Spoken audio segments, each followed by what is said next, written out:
गुरु गीता श्रृंखला में आप सभी का स्वागत है। जैसे कि पिछले मंत्र में गुरु तत्व के बारे में बताया गया कि परम गुरु भगवान महर्षि के उन वचनों को किस तरह आत्मसात किया जाए, जिसमें उन्होंने कहा था कि गुरु तत्व ही साधक के जीवन का सार सर्वस्व है।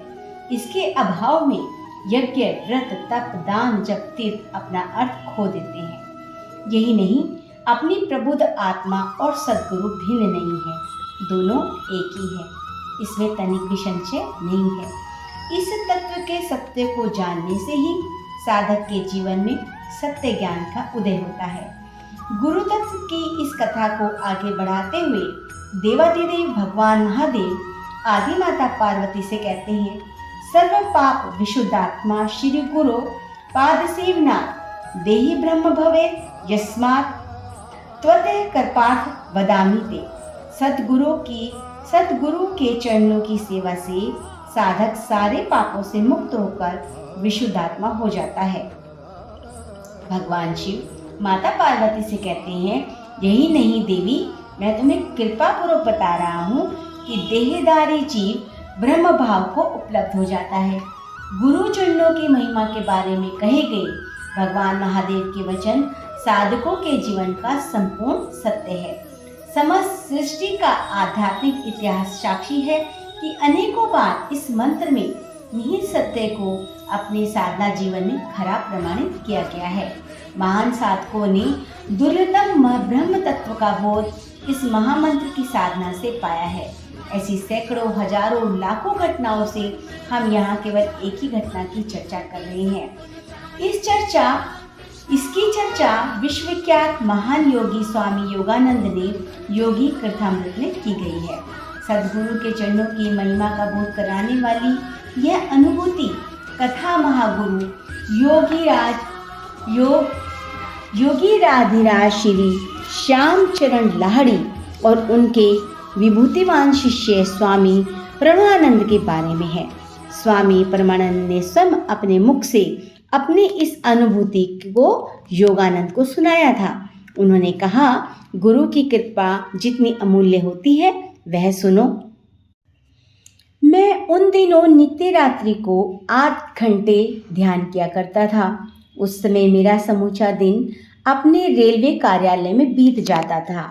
वहां मुझे अपने क्लर्क होने का दायित्व निभाना पड़ता था। उन दिनों मेरे लिए ड्यूटी बड़ी ही थकाऊ और उबाऊ थी। फिर भी मैं बड़े ही मनोयोग पूर्वक हर रात को ध्यान किया करता था। प्रत्येक रात्रि को 8 घंटे की अविराम साधना मेरी जीवनचर्या का अनिवार्य अविभाज्य अंग बन गई। इसके अद्भुत परिणाम भी मेरे जीवन में आए। विराट आध्यात्मिक अनुभूति से मेरी समूची अंतर चेतना उद्भासित होती थी, परंतु अभी भी उस अखंड सच्चिदानंद और मेरे बीच एक झीना पर्दा बना रहता था। यहाँ तक कि अति मानवीय निष्ठा के साथ साधना करने के बावजूद भी मैं ब्रह्म तत्व से एकाकार नहीं हो सका। इस बारे में किए गए मेरे सारे प्रयास पुरुषार्थ निष्फल गए। तभी मुझे ध्यान आया कि साधक के लिए सद्गुरु चरणों की कृपा का परम पूर्णता का परिचय होना पर्याप्त बनती है। यही सोचकर एक दिन मैंने लाहिड़ी महाशय के चरणों का आश्रय ग्रहण किया। उनके आशीष की आकांक्षा के साथ मेरी प्रार्थना चलती रही। गुरुदेव, मेरी ईश्वर में समा जाने की आकांक्षा इतनी तीव्र वेदना का रूप धारण कर चुकी है कि उस परम प्रभु का प्रत्यक्ष दर्शन किए बिना मैं अधिक दिनों तक जीवित नहीं रह सकता। लाहिड़ी महाशय हल्के से मुस्काए और बोले, भला मैं इसमें क्या कर सकता हूँ, तुम और गहराई से ध्यान करो। मैंने उनके चरण पकड़कर बड़े ही करुण भाव से पुकार की, हे मेरे प्रभु, हे मेरे स्वामी, मैं आपसे प्रार्थना करता हूँ, आप इस भौतिक कलेवर में मेरे सम्मुख विद्यमान हैं। अब मेरी प्रार्थना को स्वीकारें और मुझे आशीर्वाद दें कि मैं आपके अनंत रूप में दर्शन कर सकूं। प्रसन्न भाव से शिष्य वत्सल परम सद्गुरु लाहिड़ी महाशय ने अपना हाथ आशीर्वाद मुद्रा में उठाते हुए कहा, जाओ वत्स, अब तुम जाओ और ध्यान करो। मैंने तुम्हारी प्रार्थना परम पिता परमेश्वर पर ब्रह्मा तक पहुंचा दी है। अपरिमित आनंद उल्लास से भरकर मैं घर लौटा। नित्य की भांति उस रात्रि भी मैं ध्यान के लिए बैठा। बस फर्क थोड़ा सा था कि आज सद्गुरु के चरण मेरी ध्यानस्थ चेतना का केंद्र थे। वे चरण कब अनंत विराट पर ब्रह्मा बन गए पता ही नहीं चला। बस उसी रात मैंने जीवन की चिर प्रतीक्षित परम सिद्धि प्राप्त कर ली। उस दिन से माया का कोई भी पर्दा उस परमानंद जगत सृष्टा की छवि को मेरे नेत्रों से ओझल नहीं कर सका है। यह कहते हुए स्वामी प्रणवानंद का मुखमंडल प्रसन्नता से दमक उठा। स्वामी योगानंद लिखते हैं कि गुरु महिमा की यह कथा सुनकर मेरा भय भी नष्ट हो गया। योगानंद द्वारा कही गई यह योग कथा गुरु चरणों की महिमा को प्रकट करती है। गुरु चरण ही अपने तात्विक रूप में परब्रह्म का स्वरूप है, लेकिन इसे जाना और समझा तभी जा सकता है जब साधक अपनी गुरु भक्ति की साधना के शिखर पर आरूढ़ हो गया है। एक संत कवि ने इस तथ्य को एक पंक्ति में कहने की कोशिश की है। श्री गुरु चरणों में नहीं साधन और सिद्धि है ये, अर्थात गुरु चरणों में अनुराग साधना भी और सिद्धि भी। साधना के रूप में इसका प्रारंभ होता है और इसके तात्विक स्वरूप के दर्शन में इसकी सिद्धि की चरण परिणति होती है। हम में से अनेक गुरुपद अनुरागी यह जानना चाहेंगे कि साधना की शुरुआत कैसे करें, तो इसका सरल सा उत्तर है कि गुरु चरणों के भाव भरे ध्यान से। भाव भरे ध्यान का मतलब इस अटल विश्वास से है कि सद्गुरु का स्थूल रूप ही और कुछ नहीं पर ब्रह्मा का घनीभूत प्राकट्य है। वही भक्त वत्सल भगवान हमारे कल्याण के लिए शिष्य वत्सल गुरुदेव के रूप में प्रकट हुए हैं। बिना किसी शर्त के, बिना किसी मांग के, बिना किसी अधिकार के स्वयं को उनके श्री चरणों में न्योछावर कर देना ही गुरु चरणों की सच्ची सेवा है। इससे हमारे जन्म जन्मांतर के सारे पाप धुल जाते हैं और आत्मा का विशुद्ध स्वरूप निरखने लगता है। साथ ही अंतर चेतना में अयात्मा ब्रह्मा की अनुभूति प्रकट और प्रत्यक्ष हो जाती है। इस कथन में तर्कपूर्ण कल्पना का जान नहीं, बल्कि असंख्य साधकों की साधनात्मक अनुभूति संजोई है। सद्गुरु के चरणों का प्रभाव एवं प्रताप ही ऐसा है। इसकी महिमा कथा का और अधिक विस्तार हम अगले मंत्रों में है।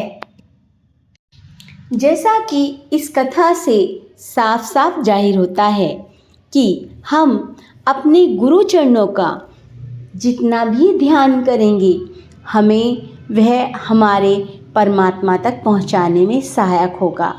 सबसे पहले हमें अपने गुरु में विश्वास करना होगा, परंतु जो आजकल भ्रांतियाँ फैली हैं कि कोई भी गुरु बन जाता है, उन सब से भी आपको ज्ञान के द्वारा यह जानना होगा कि कौन गुरु आपको सही मार्ग पर ले जा सकता है और कौन आपको कुमार्ग पर ले जा सकता है। वह आप अपनी सद्बुद्धि के द्वारा जान सकते हैं कि कौन सतगुरु है और कौन नहीं। साथ ही जब हमें सतगुरु की प्राप्ति हो जाती है तो हमें उन सतगुरु के चरणों का स्मरण अपने अंदर रखते हुए अपनी सभी जिज्ञासाएं अपने गुरुदेव से तुरंत के तुरंत हल करानी पड़ती हैं। हम अपने गुरु के द्वारा ही भगवान का दर्शन कर सकते हैं। जैसा कि पिछली कथा में भी आपको बताया कि जब तक मीरा को उसके गुरु प्राप्त नहीं हुए तब तक वह श्री कृष्ण का सामीप्य नहीं प्राप्त कर सकी, ना ही उनके दर्शनों को कर पाई थी। इसी तरीके से यहाँ पर भी जो कथा बताई है कि जब तक उन्होंने अपने गुरु चरणों का आश्रय नहीं लिया, अपने गुरु से प्रार्थना नहीं की, तब तक वह अपने भगवान अपने इष्ट का दर्शन नहीं प्राप्त कर सके। तो सर्वप्रथम हमें अपने गुरु पर पूर्ण विश्वास कि यही मेरे सद्गुरु हैं, यही मेरी नैया पार लगाएंगे, आपके ही विश्वास से वह परम सिद्धि, परम सद्गुरु आपको प्राप्त होगा।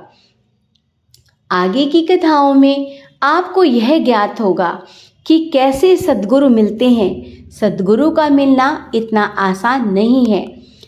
जरूरी नहीं कि आप 8-8 घंटे या 10-10 घंटे ध्यान में बैठें। आप जितनी भी देर ध्यान में बैठें वह आपको एकागार कर दे। आपके गुरु में आपकी जिस भी ईश्वर में भक्ति है वह आपको उसमें एकागार हो जाए। आप उस समय सांसारिक वस्तु के बारे में ना सोच रहे हो, ना ही किसी सांसारिक वस्तु की मांग आप कर रहे हो। उस समय सिर्फ और सिर्फ अपने इष्ट की प्राप्ति का ही लक्ष्य आपके मन में आनंद ले रहा हो और इच्छा आपकी बलवती हो रही हो। गुरु गीता की श्रृंखला में गुरु चरण व रज का महात्म। गुरु गीता के महामंत्र साधकों का पग पग पर मार्गदर्शन करते हैं, साधना की सुगम सरल सहज विद्या सुझाते हैं, साधकों को इस गुह्य तत्व का बोध कराते हैं कि तुम क्यों इधर उधर भटक रहे हो, क्यों व्यर्थ में परेशान हो। परम कृपालु सद्गुरु के होते तुम्हें किसी भी तरह से भटकने या परेशान होने की जरूरत नहीं है। सद्गुरु के प्रति भाव भरा समर्पण सभी भाव रोगों की अचूक दवा है। समस्याएं भौतिक हो या आध्यात्मिक, लौकिक हो या अलौकिक, गुरु चरणों में सभी के सारे समाधान समाये हैं। पिछले मंत्रों में गुरु चरणों की इसी महिमा की चर्चा की गई है। गुरु चरणों की कृपा से गुरु भक्त साधक को साधना का परम प्राप्त अनायास ही सुलभ हो जाता है। गुरु चरण सेवा से जीव अयात्म ब्रह्मा के दुर्लभ बोध को सुगमता से पा लेता है। गुरु भक्ति की इसी भाव कथा को आगे बढ़ाते हुए देवों के भी परम देव भगवान सदाशिव आदि माता पार्वती से कहते हैं, गुरु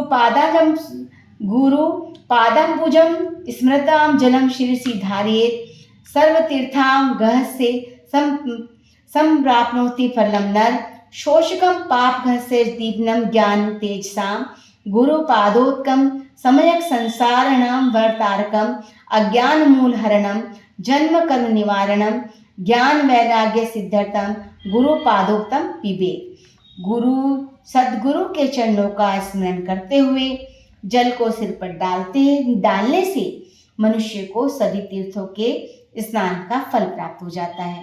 श्री गुरु चरणों का जल पाप पंख को सुखाने वाला और ज्ञान तेज के दीपक को प्रकाशित करने वाला है।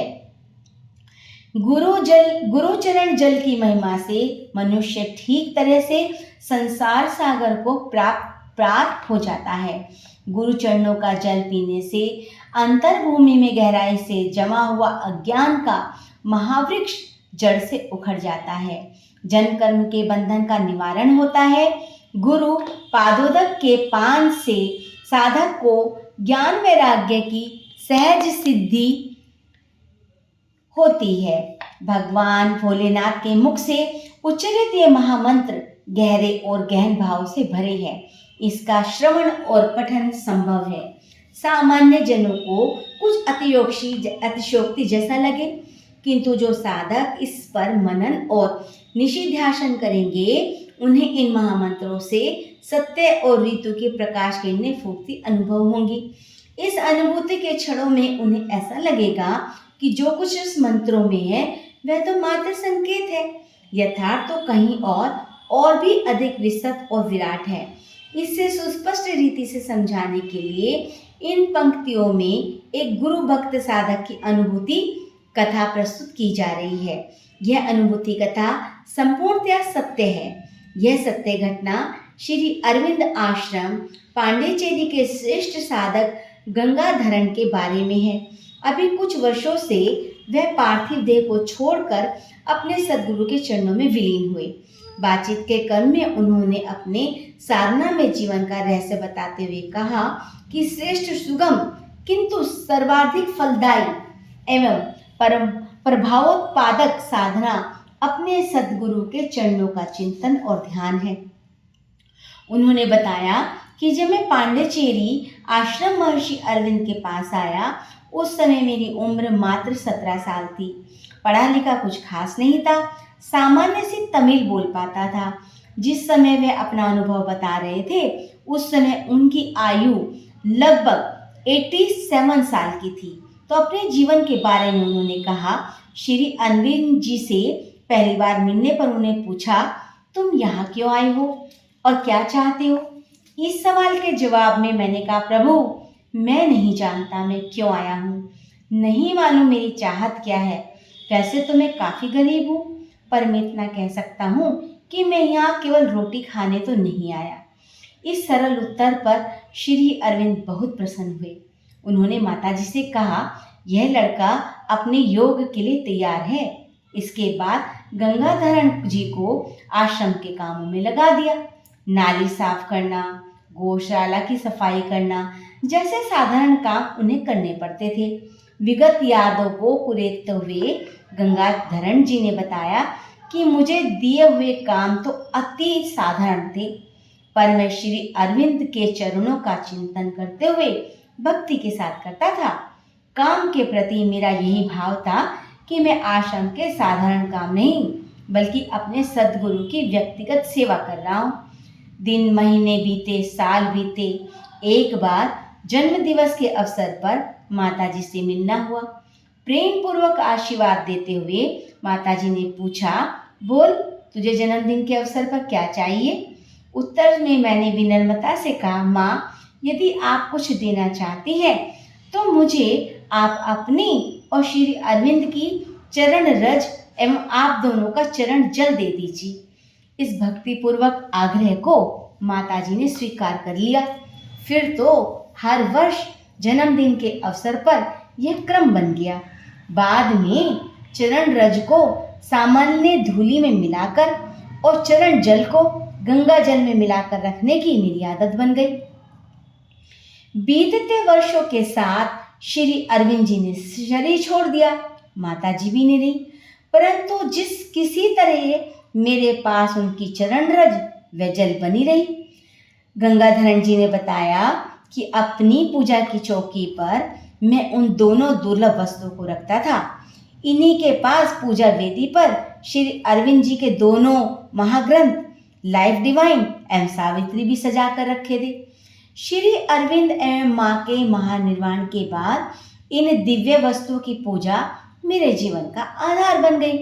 पढ़ा लिखा न होने के कारण और करता भी क्या, लाइफ डिवाइन एवं सावित्री को समझ सकने लायक बुद्धि तो मेरी नहीं थी। सतगुरु चरण रज एवं सतगुरु चरण जल के साथ इनकी पूजा करना मेरा नित्य कर्म था। साथ ही आश्रम के कामों को भी गुरु भक्ति समझकर करता था। एक दिन अपने सतगुरु के बारे में सोचते हुए गंगाधरण जी का हृदय भर आया। वह सोचने लगे, 17 साल की आयु में आए थे, 80 से ज़्यादा साल की उम्र होने जा रही है, परंतु अभी तक कोई विशेष अनुभूति नहीं हुई। यही सोचकर वह पूजा स्थली पर गुरु चरण रज व चरण की पूजा करते प्रार्थना करने लगे। हे अंतर्यामी गुरुदेव, हे जगन माता, मैं तो आपका अज्ञानी बालक हूँ, पढ़ना लिखना भी ढंग से नहीं जानता। जो आपने अपना दिव्य ज्ञान लिखा है उसे तो मैं पढ़ भी नहीं सकता। हे सर्वसमर्थ प्रभु, मुझे तो बस आपकी कृपा का भरोसा है। उनकी यह भाव भरी प्रार्थना अनवरत चलती रही और आंखों से आंसू झरते रहे। पता नहीं कितनी देर तक यह क्रम चला। उन्हें होश आया तो तब आया जब स्वयं श्री अरविंद एवं माता जी अपने अति मानसिक शरीर से उनके पास आए। अति मानसिक प्रकाश से उनका कण कण भर गया। श्री अरविंद ने कृपा करके उन्हें अति मानसिक जगत की दिव्य अनुभूतियां प्रदान की। अपने इस संस्मरण का उपसंहार करते हुए गंगाधर ने कहा, मुझे तो सब कुछ गुरु चरणों की रज एवं जल ने दे दिया। यह सत्य कथा हमारे आपके जीवन की भी सत्य कथा बन सकती है। सतगुरु चरणों की महिमा है ही कुछ ऐसी। तो आप भी अगर सतगुरु के चरणों में अपना सर्वस्व समर्पित कर देंगे, अपना मन, अपना तन, अपनी कोई सांसारिक जो भी आपकी इच्छाएं हैं, आपके कोई हारी बीमारी है, वह सब कुछ अपने सतगुरु के चरणों में समर्पित कर देंगे तो वह दिन दूर नहीं जब आपको अपने सतगुरु का सामीप्य प्राप्त होगा और अपने सतगुरु के वजह से ही आप अपने इष्ट की प्राप्ति कर पाएंगे। ऐसी ही महिमा है श्री सतगुरु चरण रज और श्री सतगुरु चरण के जल की। आप सभी अपने सतगुरु को अगर प्राप्त करना चाहते हैं तो उनसे भाव विभोर होकर अपनी समस्या को कहें।